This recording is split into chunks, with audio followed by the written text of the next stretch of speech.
Tidak semua yang muncul di bulan Ramadan datang untuk menakut-nakuti. Sebagian hanya ingin memastikan mereka masih diingat.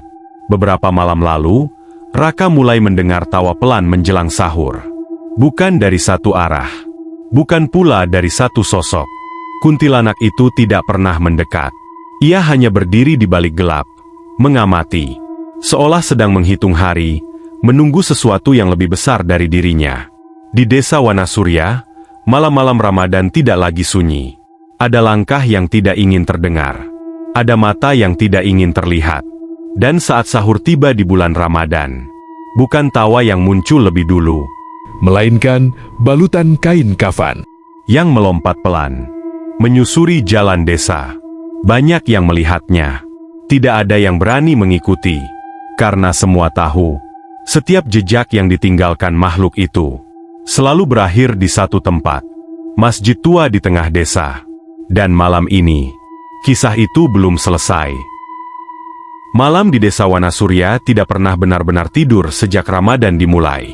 Setelah kejadian kuntilanak yang hanya mengamati dari kejauhan, sosok yang selalu muncul menjelang sahur lalu lenyap sebelum adzan, Raka mulai memahami satu hal, desa itu bukan sedang diganggu, tapi sedang menjalankan sesuatu. Sesuatu yang sudah berlangsung lama. Dan Ramadan hanyalah waktunya. Menjelang hari ke-7 puasa, udara terasa lebih dingin dari biasanya. Angin tidak kencang, tapi berembus pelan seperti nafas panjang yang ditahan. Di rumah kontrakan tempat Raka, lampu-lampu sudah dipadamkan lebih awal. Bukan karena hemat listrik, melainkan karena kebiasaan yang tak pernah dijelaskan. Raka terbangun sekitar pukul 3 kurang seperempat. Bukan karena alarm. Bukan pula karena suara orang membangunkan sahur. Ia terbangun karena langkah. Langkah itu terdengar dari kejauhan. Perlahan, teratur. Seperti seseorang yang berjalan tanpa terburu-buru di jalan tanah. Raka duduk di ranjangnya. Jantungnya langsung bekerja lebih cepat. Sejak beberapa malam terakhir, ia belajar untuk tidak langsung membuka pintu atau jendela. Ia hanya mendengarkan. Langkah itu tidak sendirian. Ada suara pintu rumah dibuka pelan di kejauhan. Lalu ditutup lagi. Disusul bisik-bisik singkat, seolah orang-orang saling memastikan apa yang mereka lihat adalah hal yang sama. Raka memberanikan diri mengintip dari celah jendela. Lampu-lampu rumah warga menyala serempak. Bukan terang. Hanya redup, cukup untuk melihat, tidak cukup untuk menarik perhatian. Beberapa orang berdiri di teras, sebagian lagi mengintip dari balik pagar bambu. Dan di jalan utama desa itu, sesuatu lewat.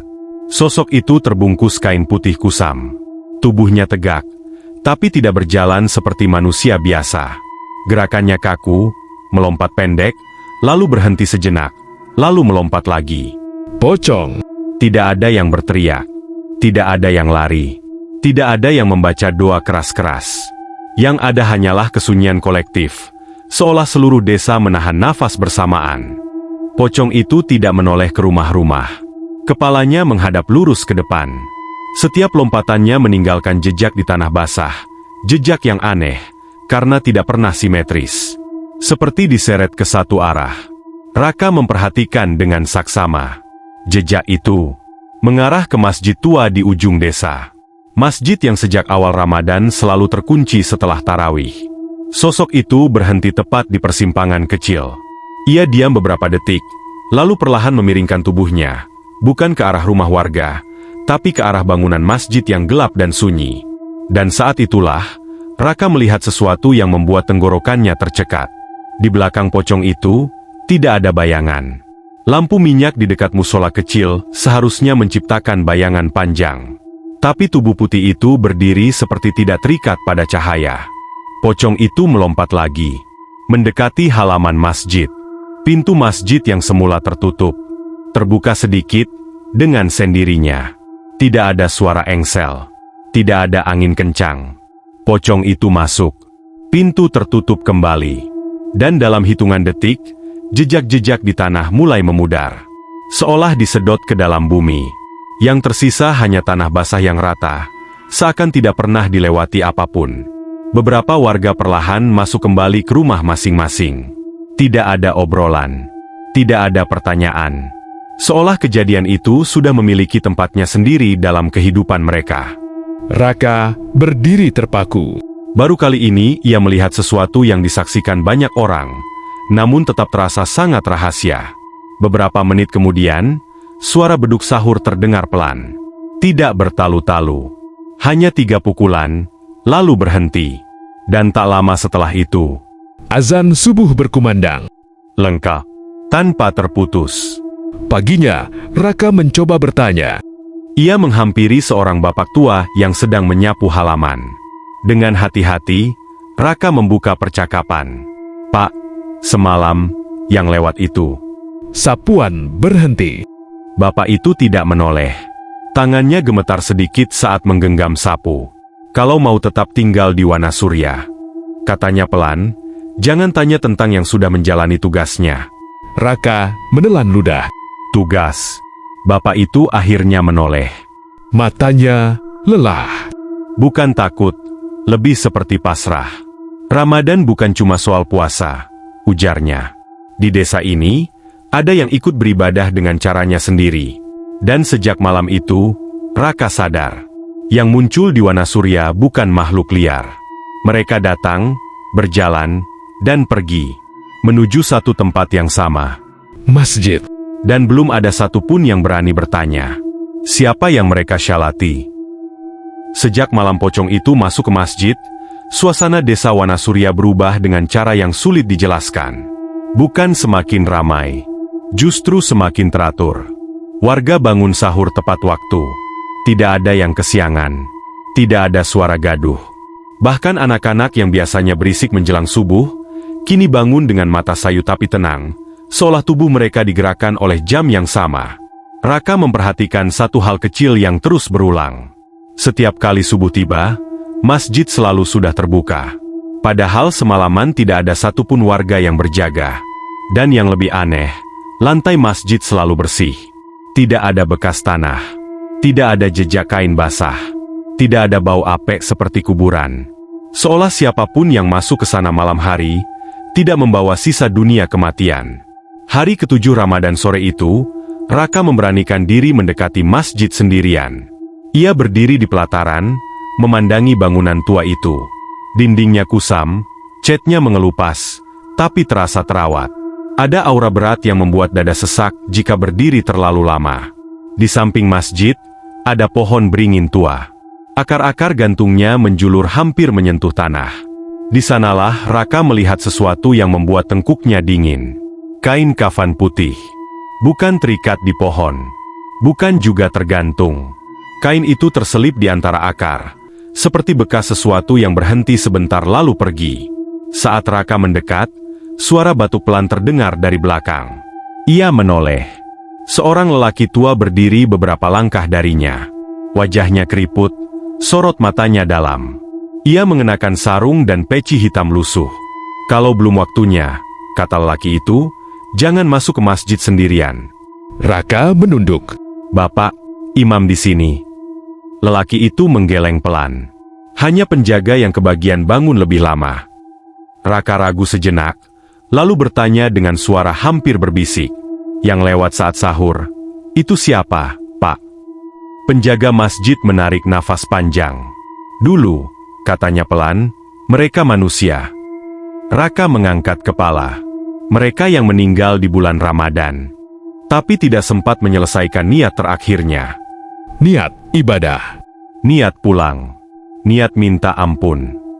Penjaga itu menatap masjid. Di Wanasurya, mereka dipercaya masih diberi jalan.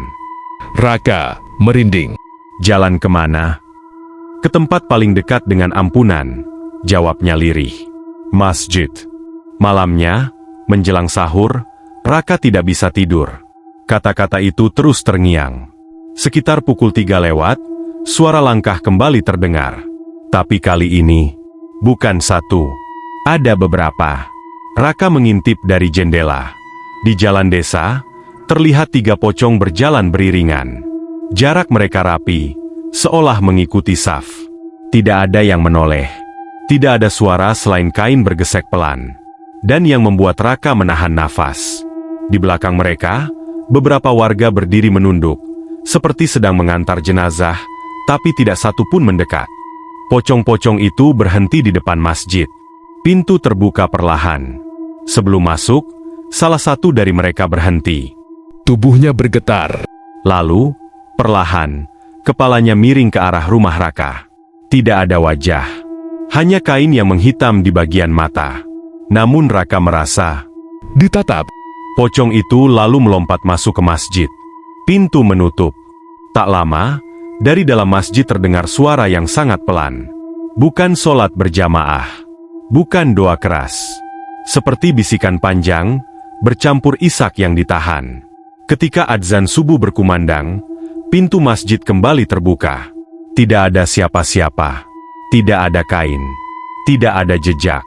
Hanya satu hal yang berbeda. Di dalam masjid, saf pertama basah oleh air. Bukan air hujan.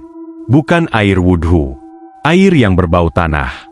Paginya, penjaga masjid berkata dengan suara berat, selama Ramadan belum selesai, mereka akan terus lewat. Raka bertanya pelan. Kalau Ramadan selesai, penjaga itu terdiam lama. Yang belum selesai niatnya, katanya akhirnya, tidak akan pulang kemana-mana. Dan saat matahari naik perlahan di atas desa Wanasurya, Raka sadar. Pocong-pocong itu bukan sekedar penampakan. Mereka adalah peringatan. Bahwa di desa ini, Ramadan bukan hanya tentang yang hidup, tapi juga tentang mereka yang masih terikat antara kubur dan ampunan. Pocong itu tidak pernah datang tanpa alasan. Ia muncul saat sahur, dilihat banyak orang, tapi selalu memilih arah yang sama. Masjid tua di desa Wanasurya. Raka mulai sadar, yang selama ini bergerak di malam hari, bukan hanya satu makhluk. Dan yang lebih mengerikan, bukan siapa yang datang ke masjid itu, melainkan apa yang sedang menunggu di dalamnya. Jika kalian ingin tahu apa yang sebenarnya terikat di sana, dan kenapa Ramadan di desa ini terasa seperti dikunci dari luar, kisahnya akan berlanjut Di episode selanjutnya.